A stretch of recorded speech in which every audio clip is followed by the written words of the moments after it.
Hey folks, JR, back for another episode of Echoes of Shannon Street Case File.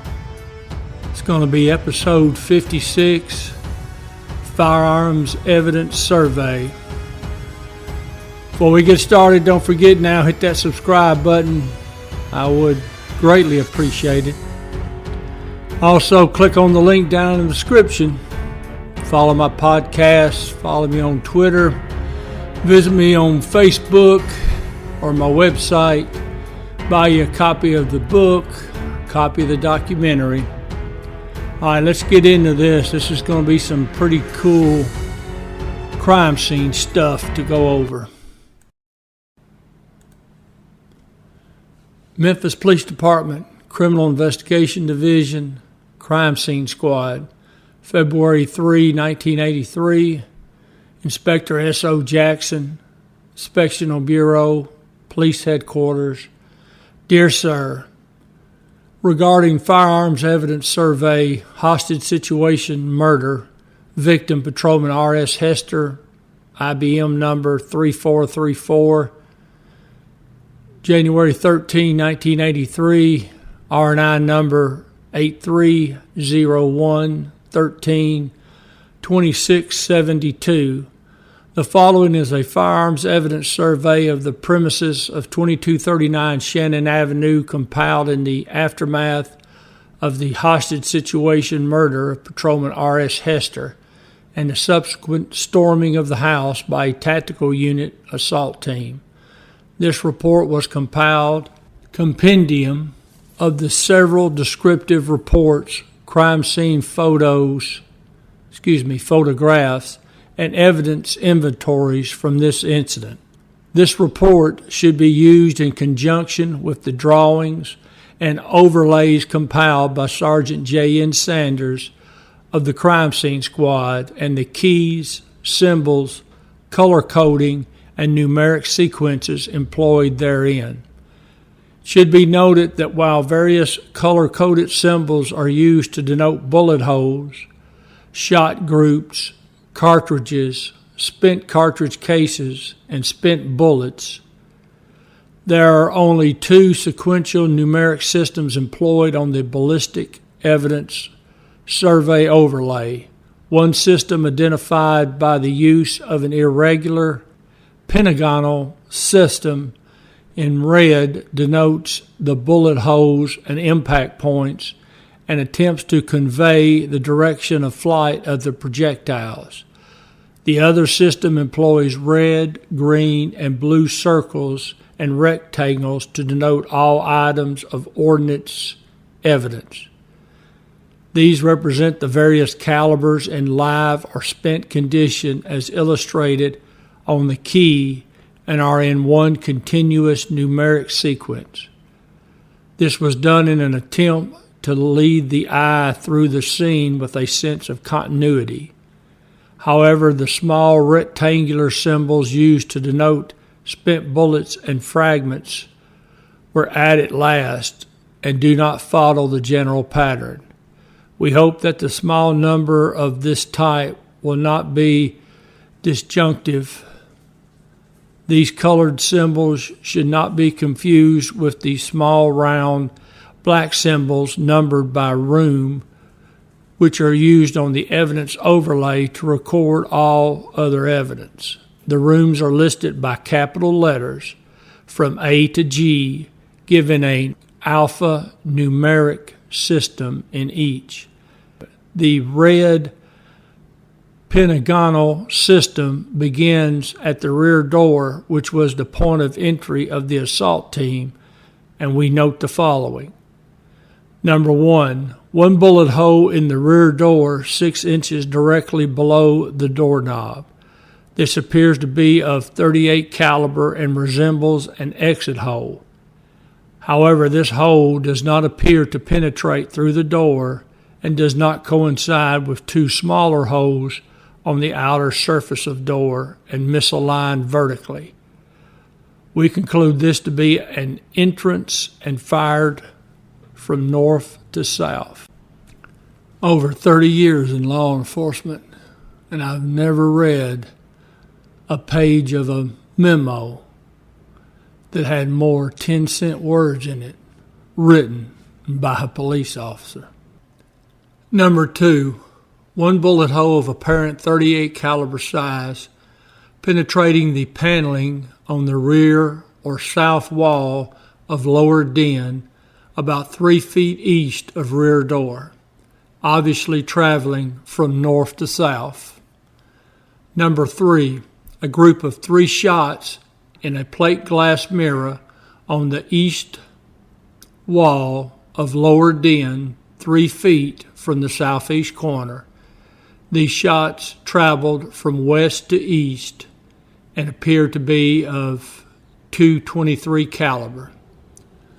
One large diameter hole in the picture tube of a television set on the north side of lower den, just opposite the rear door. This appears to be from a ferret round traveling from south to north. Number 5, 3 bullet holes in a stereo component set and shelf on north side of lower den, opposite the rear door. These appear to be of a .223 caliber traveling south to north. Number 6, 13 bullet holes in a sand table type jungle scene fronted by a gold picture frame and with the picture of a leopard as a background. These appear to be of .223 caliber and traveling from south to north. Number 7, a bullet impact point on a section of wrought iron column which had been mounted on a lower room divider on the west side of the steps from lower to upper den. This item had been knocked about 6 feet in a southerly direction, and the shot was apparently fired from north to south. Number 8, 2 bullet holes of apparent .38 caliber on the north side of the lower room divider between lower and upper den, just west of the steps and just below the spot where the wrought iron column had been. These shots do not penetrate through the room divider and were obviously traveling from north to south. Number 9, 1 hole of apparent .38 caliber size in the picture of a leopard on the east wall of upper den near the northeast corner and directly opposite the hallway from rear and middle bedrooms. This was obviously traveling from west to east and is near the spot where Patrolman Rutherford was struck. Number 10, a group of 9 holes in the paneling on the north wall of the upper den just west of the kitchen door. Several penetrated into a base cabinet in the kitchen. These are apparently a shot pattern of double-aught buck fired from south to north. Number 11, 1 bullet hole in artificial brick paneling which covers the upper sash of a double-hung window on the east wall of kitchen. This shot appears to be of .38 caliber and traveling from west to east. This is the window through which Lieutenant R.B. Summers fired, but this round comes from inside to outside. Number 12, a group of shots of indeterminate number in the northwest corner of the front bedroom. Some of these shots struck a gold and white chair. At least 4 shots hit the north wall, penetrated, and struck the front and right side of a black 1970 Ford van bearing Tennessee drive-out tag number Quebec Oscar 86 Oscar 55 Foxtrot, parked in the driveway at 2243 Shannon Avenue. These shots appear to be a burst of .223 caliber and traveling from the southwest to the northeast. Number 13, 3 bullet holes in the north wall of the front bedroom between the north window and the northwest corner. These are of .38 special caliber, 2 of these were recovered as evidence and were semi-jacketed hollow points. Number 14, a group of 10 shots of .223 caliber in the paneling in the northwest corner of the front bedroom near the doorway into the living room. These are traveling from the southeast to the northwest. Number 15, 1 round of apparent .223 caliber in the paneling on the west wall of the front bedroom near doorway to living room and about 2 feet from the floor. This shot was traveling from the southeast to the northwest. Number 16, 2 bullet holes of apparent .38 caliber in the south wall of living room appear to have traveled north to south.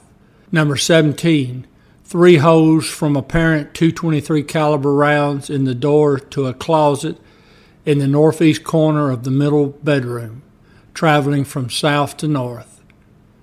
Number 18, 1 large diameter hole in the west wall of middle bedroom, just north of the window and 4 feet above the bed.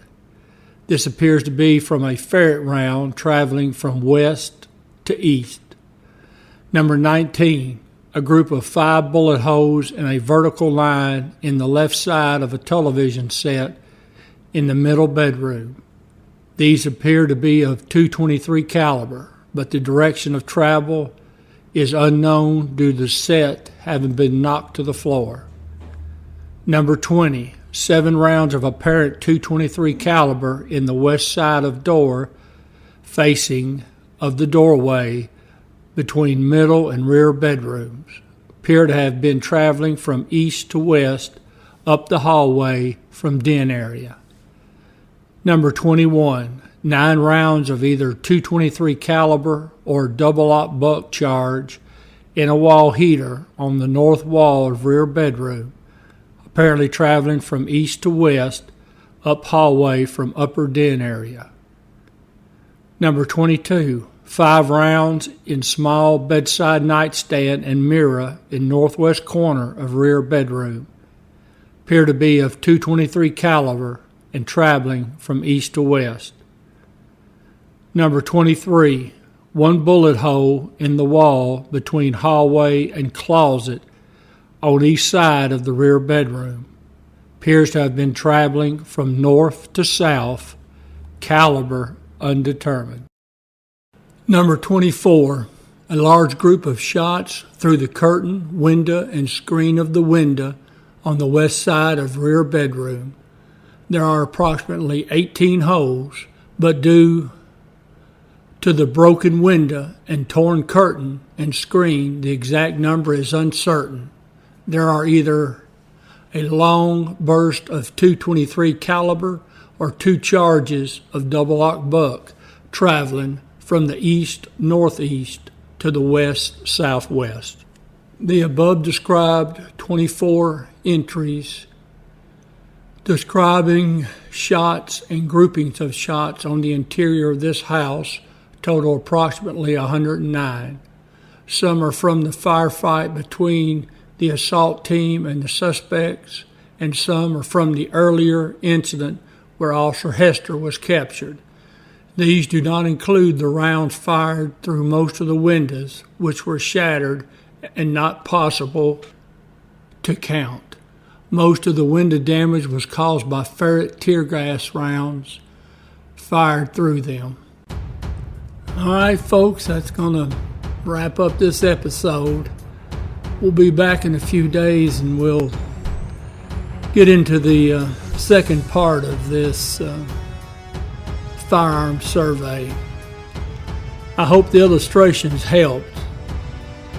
I know I always prefer to have pictures to look at being a man. It's a lot easier to understand it. Anyways, folks, I enjoyed it and I hope you did as well.